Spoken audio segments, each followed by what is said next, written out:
আজকে আমরা একটা ছাদ ঢালাই করব। সেই ছাদ ঢালাইয়ের আগে ছাদ ঢালাইয়ের সময় কি কি ম্যাটেরিয়ালগুলো দরকার সেটা নিয়ে আমরা ম্যাটেরিয়াল ক্যালকুলেশনটাকে দেখাবো।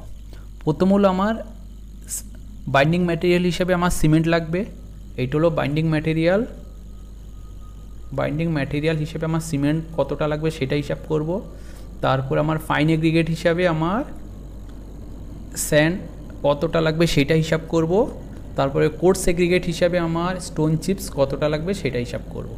আর তারপর হলো ওয়াটার কতটা লাগবে সেটা হিসাব করব।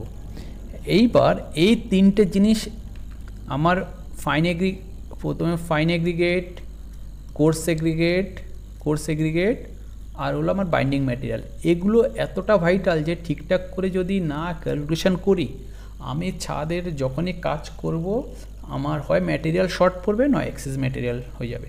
সিমেন্ট এমন একটা জিনিস, সিমেন্ট আমার বেশি দিন রাখা যাবে না, এক্সেস হয়ে গেলে ওইটা খারাপ হয়ে যাবে, আর কম হলে আমার ঢালাইয়ের সময় ওইটা কাজে লাগানো যাবে না। আর মানে কম হয়ে গেলে আমার ঢালাই করতে পারবো না, তখন আমার আবার ম্যাটেরিয়াল আনতে হবে, অনেক অসুবিধা হবে। সেই জন্য ম্যাটেরিয়াল ক্যালকুলেশনটা খুবই দরকার আর ঠিকঠাক দরকার। আর বড় বিল্ডিংয়ের ক্ষেত্রে আমি এইটা হলো মেইনলি যখনই আমার নর্মাল বাড়ির ক্ষেত্রে, রেসিডেন্সিয়াল বাড়ির ক্ষেত্রে G+2 বাড়িগুলো আছে সেটার জন্য একটা থাম্ব রুল হিসাবে আমি আজকে দেখাবো। আর যখনই মাল্টি স্টোরি বিল্ডিং হয় তখন এইভাবে কোনো থাম্ব রুলে চলবে না, ওইটার জন্য পারফেক্ট ক্যালকুলেশন চাই। ক্যালকুলেশন করে ইঞ্জিনিয়ার ক্যালকুলেশন করে দেবে, তারপরে কাজ করতে হবে। নর্মাল বাড়ির ক্ষেত্রে যেমনি 1200 square feet, 1300 square feet, 1500 square feet, এইসবের জন্য মোটামুটি একটা থাম্ব রুল কাছাকাছি যাবে, বেশি এটাতে এফেক্ট আসবে না। এবার আমরা যখনই ক্যালকুলেশন করব এখানে দুটো, একটা হলো আমার এই যে হলো একটা ছাদে রড বাইন্ডিং করা আছে, এইটার জন্য আমার দুটো জিনিস, একটা হলো আমার ছাদ, এইটা হলো আমার স্ল্যাব, আর এইটা হলো আমার বিম। ঠিক আছে, এই দুটোকে কি করতে হবে, স্ল্যাব প্লাস বিম, এই দুটোর ভলিউমকে একসাথে করে আমাদেরকে ছাদের ঢালাই মানে ছাদের ম্যাটেরিয়াল ক্যালকুলেশন করতে হবে। তাহলে আমার এই যে হলো একটা মানে কাস্টিং হওয়া একটা দুটো স্ল্যাব আছে, এটা একটা স্ল্যাব, এইটা একটা স্ল্যাব। এইটা একটা রেসিডেন্সিয়াল বাড়ি। রেসিডেন্সিয়াল বাড়ির ক্ষেত্রে কি হয়, মানে বিমের পরিমাণ একটু কম থাকে, যেহেতু এখানকার ঘরগুলো ছোট ছোট হয়, মোটামুটি ওয়ালের উপরেই ভীম থাকে আর কলামের স্প্যানও কম থাকে, সেই জন্য বিম মোটামুটি একটু কমই থাকে। জাস্ট একটা থাম্ব রুল ফলো করলে এটাকে ক্যালকুলেশন করা যায়। কিন্তু যখনই আমার মাল্টি স্টোরি বা কমার্শিয়াল বিল্ডিং হয় তখন কোনো থাম্ব রুলে কাজ হয় না, এক্স্যাক্ট মেজারমেন্ট করে আমাকে ম্যাটেরিয়াল ক্যালকুলেশন করতে হয়। যেমনি এইটা হলো একটা কমার্শিয়াল বিল্ডিং, এইটা হলো একটা রেসিডেন্সিয়াল ছোট বাড়ি। ঠিক আছে, দুটোর ক্ষেত্রে মানে এইটা থাম্ব রুলে চলবে, এইটার জন্য এক্স্যাক্ট ক্যালকুলেশন লাগবে, সেটা ইঞ্জিনিয়ার ক্যালকুলেশন করে দেবে। এইবার আমি যখনই একটা বাড়ি ক্যালকুলেশন করব, আমি কিভাবে ক্যালকুলেশন করব। সাপোজ আমার এই একটা ছাদ আছে,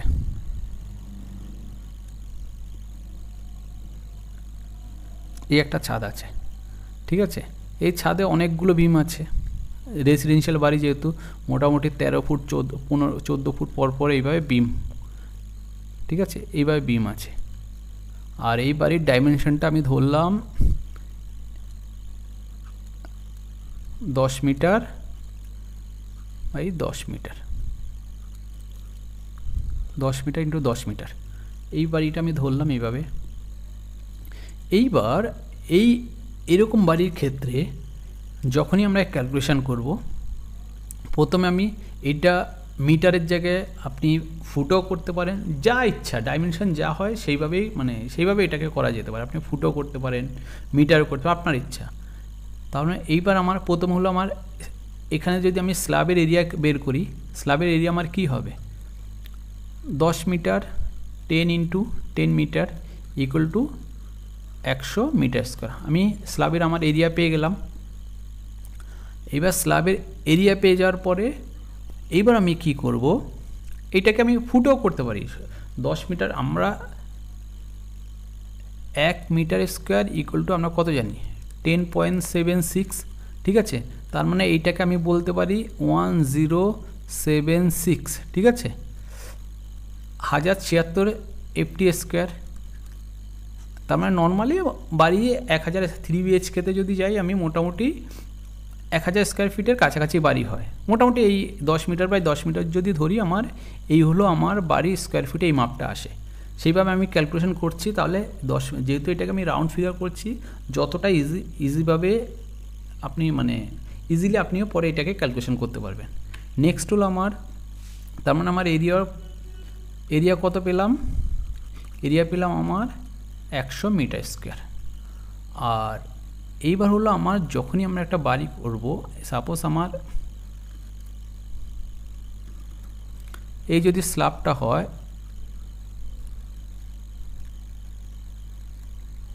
এইভাবে প্রচুর বিম থাকে, ঠিক আছে, এভাবে প্রচুর বিম থাকে। আমি যে এরিয়াটা পেলাম, স্ল্যাবের এরিয়াটা পেলাম এভাবে, এটা আরও আছে, ঠিক আছে, এখানে দেখাচ্ছি। এই যে স্ল্যাবের এরিয়া, এইটা হলো আমার স্ল্যাবের এরিয়া। এইবার স্ল্যাব থিকনেসটাকে আমার কি হয়, স্ল্যাব থিকনেস IS 456 বলে দিয়েছে, 456 2000 বলে দেওয়া আছে। মিনিমাম স্ল্যাব থিকনেস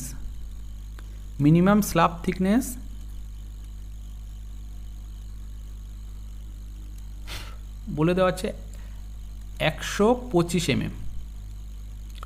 এইটা কোড বলে দিয়েছে মিনিমাম স্ল্যাব থিকনেস 125 mm। আর আমার 25 mm মানে কত? 5 ইঞ্চি। এইটা কোড বলে দিয়েছে। তাহলে আমি কোডের বাইরে যেতে পারবো না, তার মানে আমার স্ল্যাব থিকনেস জেনে গেলাম আমার 5 ইঞ্চি। তাহলে আমার slab area equal to total স্ল্যাবের ক্ষেত্রে কংক্রিটের ভলিউম কি হয়, কংক্রিট ফর স্ল্যাব কত আছে আমার, স্ল্যাবের ডাইমেনশন আছে 10 মিটার ইন্টু 10 মিটার, আর হলো আমার স্ল্যাব থিকনেস বলে দেওয়া আছে 125 mm। 125 mm মানে কত? 0.125 মিটার ইকুয়াল টু কত? 10 10 100, আর হলো 12.50 মিটার কিউ। ক্লিয়ার? এইটা হলো আমার স্ল্যাবের জন্য এরিয়া। আর 2 নম্বর হলো আমি স্ল্যাব জানলাম। আমি তার মানে এত সময় পর্যন্ত খালি এই স্ল্যাবের কংক্রিটটা পেলাম 12.50, কিন্তু এখন তো আমার বিম বাকি আছে। এইবার আমি এই বিমটাকে ক্যালকুলেশন করব। এই যে বিমটা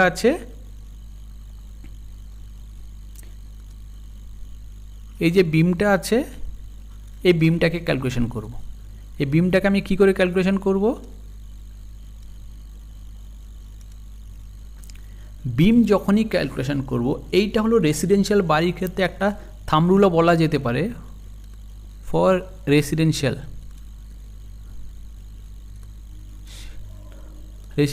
বিল্ডিং পারপস। এটা কত হতে পারে?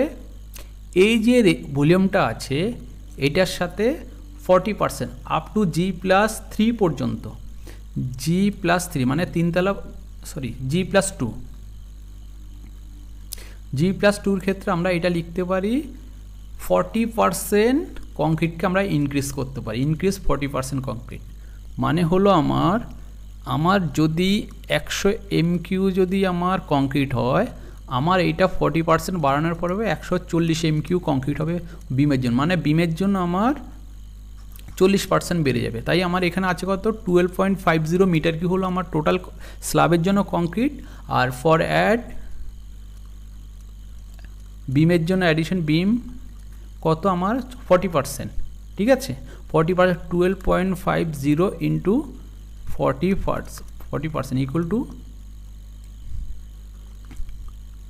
5.0 মিটার কিউ, মানে 5 MQ বাড়বে আমার বিমের জন্য। তার মানে আমার টোটাল ভলিউম কত হলো? 12.50 plus 5 equal to 17.50 metre Q. এই যে আমি পেয়ে গেলাম, তার মানে আমি বিমের জন্য পেলাম আমার কত MQ? 5 MQ পেলাম।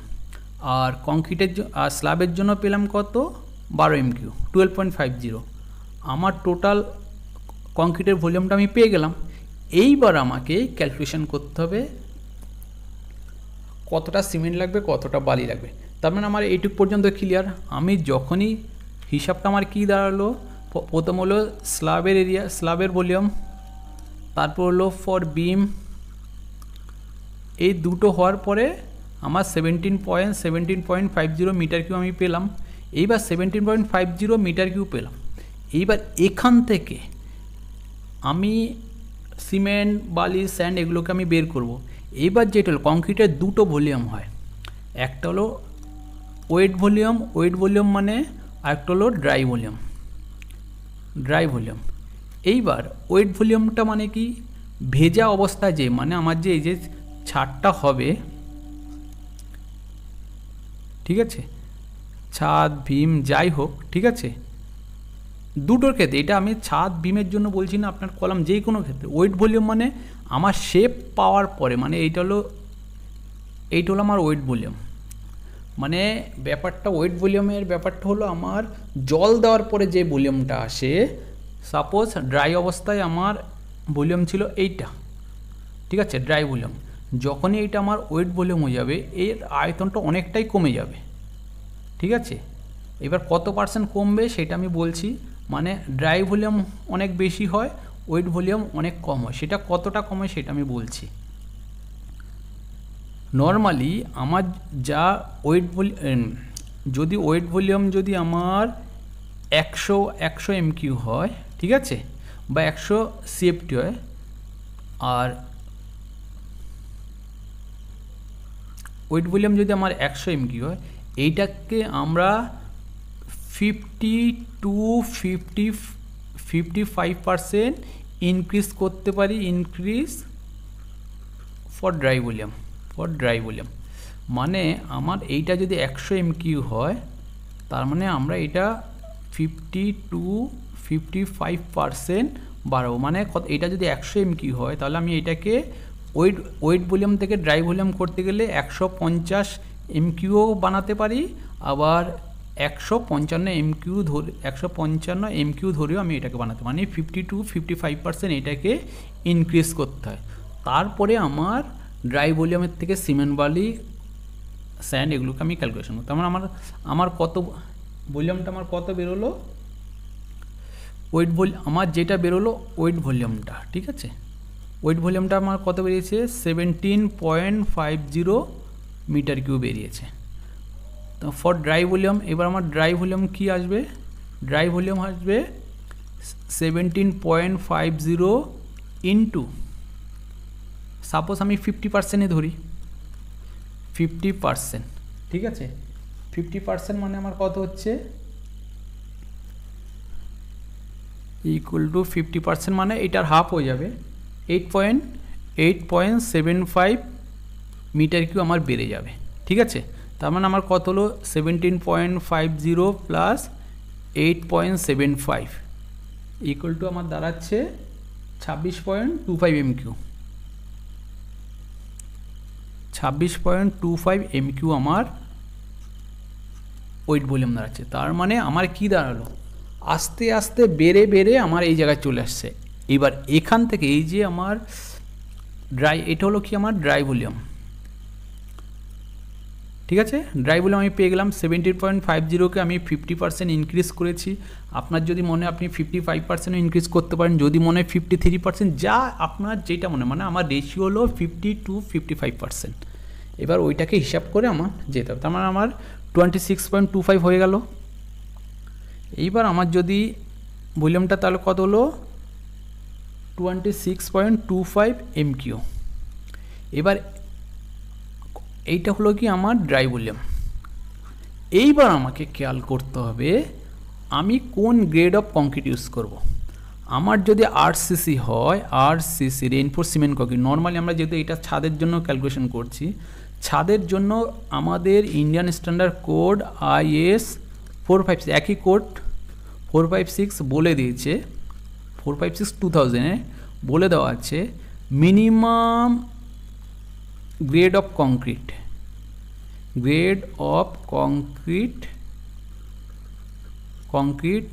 ফর আরসিসি, মানে স্ল্যাবের ক্ষেত্রে এটা আরসিসি, মানে স্ল্যাব কলাম যেগুলোর ভিতরে রড ইউজ করা হয় সেগুলো সবই আরসিসি। M20, ঠিক আছে, মিনিমাম গ্রেড অফ কংক্রিট হলো আমার M20 ফর আরসিসি।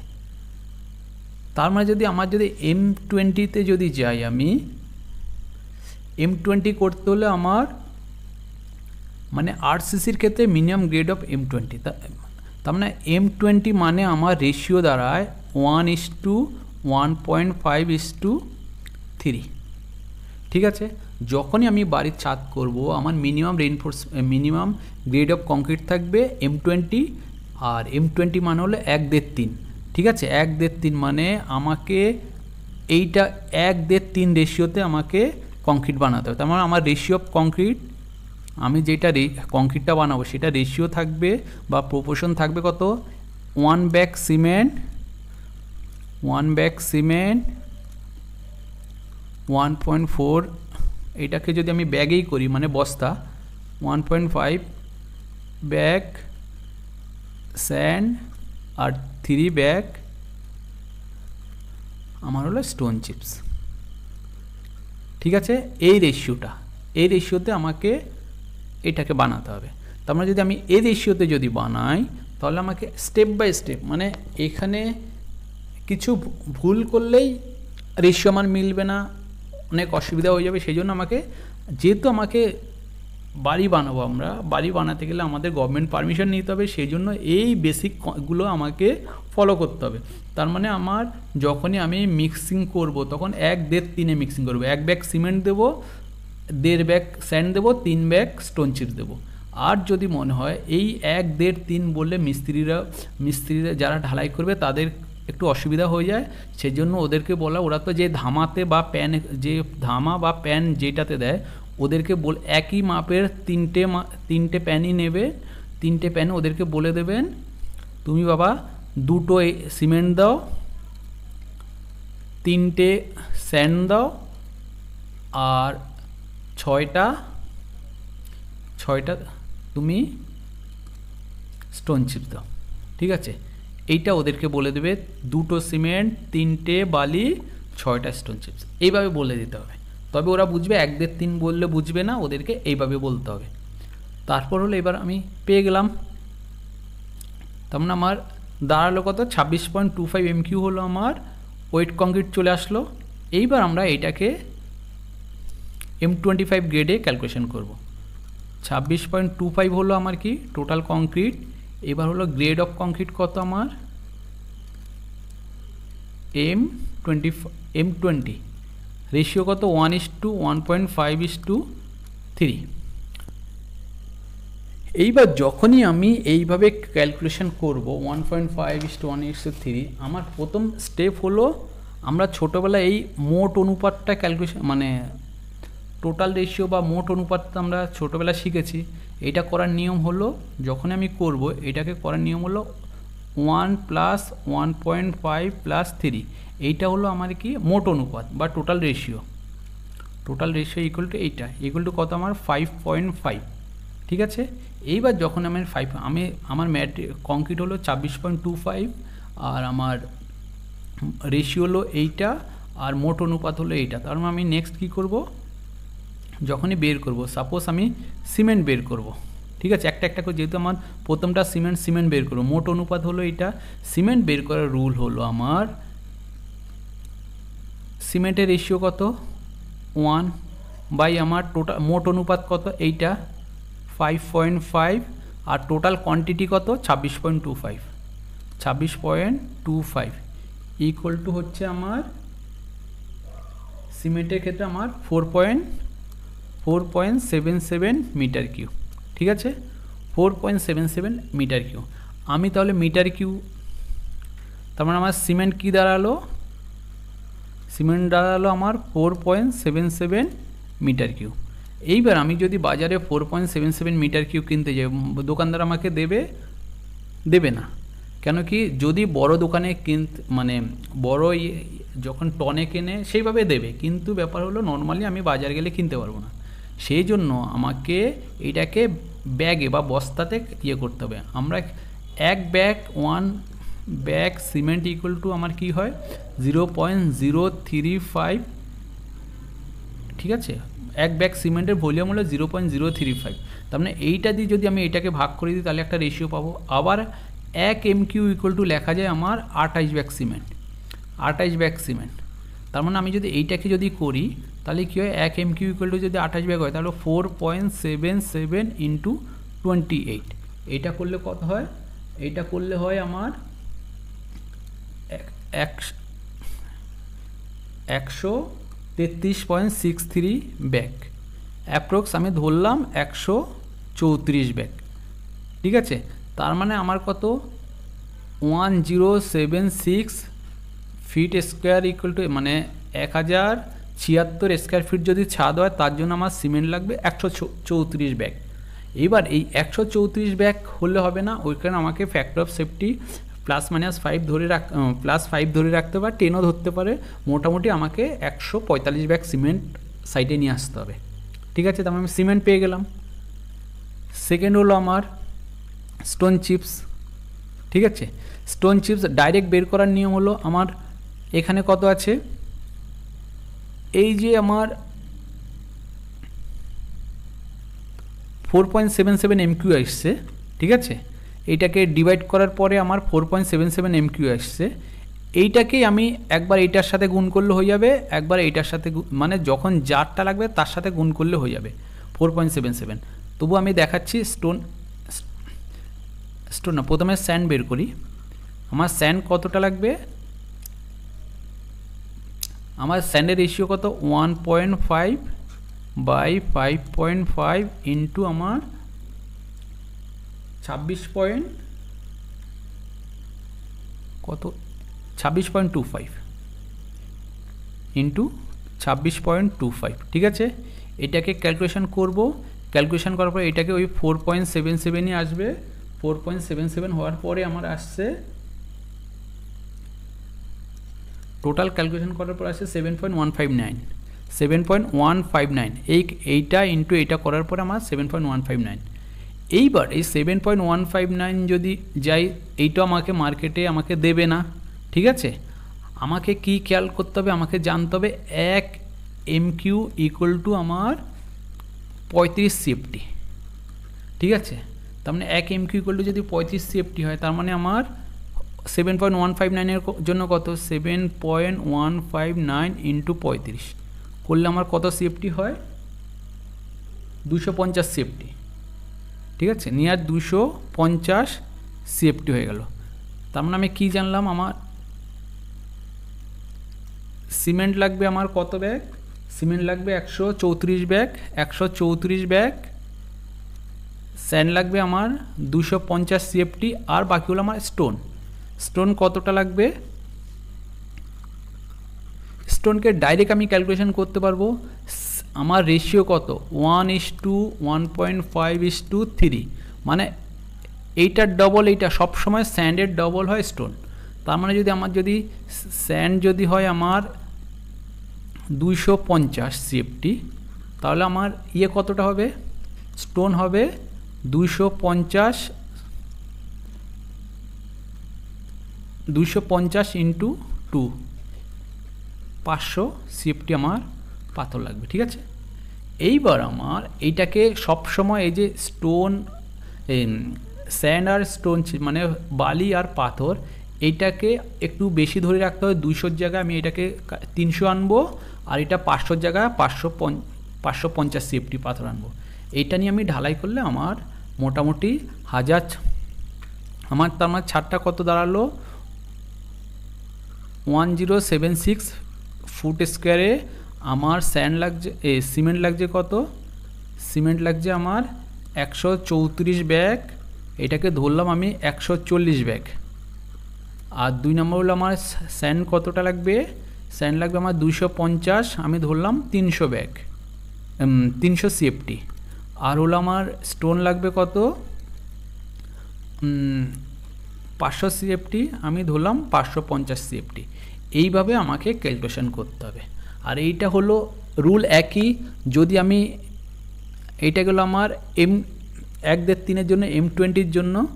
এবার যদি আমি PCCর ক্ষেত্রে প্লেন সিমেন্ট কংক্রিটের জন্য যদি M15 ধরি, মানে 1:2:4 ধরি, তার মানে সেম এইটার ক্ষেত্রেও তাই একই রকম হবে। যখনই আমি করব, সাপোজ আমার 10 MQ কংক্রিট দরকার, ক্যালকুলেশন সব একই, আমাকে এবার বের করতে, যদি 10 MQ হয় তার মানে আমার টোটাল রেশিও কত থাকবে, এটার ক্ষেত্রেও তাই আমাকে 55% ইনক্রিজ করতে হবে, ঠিক আছে।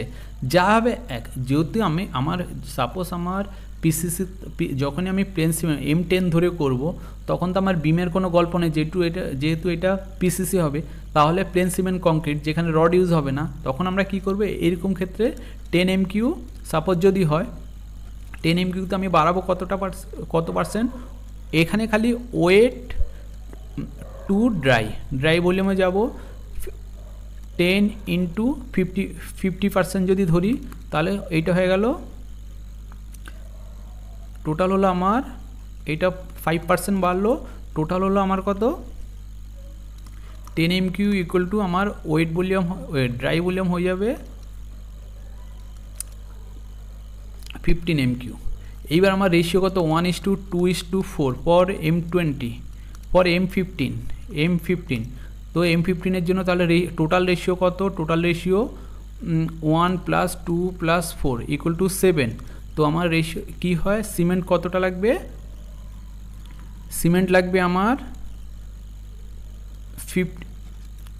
1/7 × 15, ঠিক আছে। একই রুল, এটাকে করার পরে যা একটা ভ্যালু বেরোবে সেইটা ইন্টু 28 = 8 ব্যাগ। সিমিলারলি স্যান্ডের ক্ষেত্রে কত হবে, 15/7 × 2, যেইটা হবে সেইটা একটা ভলিউম বেরোবে, সেটা বাই আমার ইন্টু আমার 35, কত হবে আমার CFT। এইভাবে আমাকে স্টেপ বাই স্টেপ করে যেতে হবে, প্রসিডিউর আমার একই, আর কিছু নেই, এইভাবে হিসাব করে আমাকে ক্যালকুলেশন করতে হবে।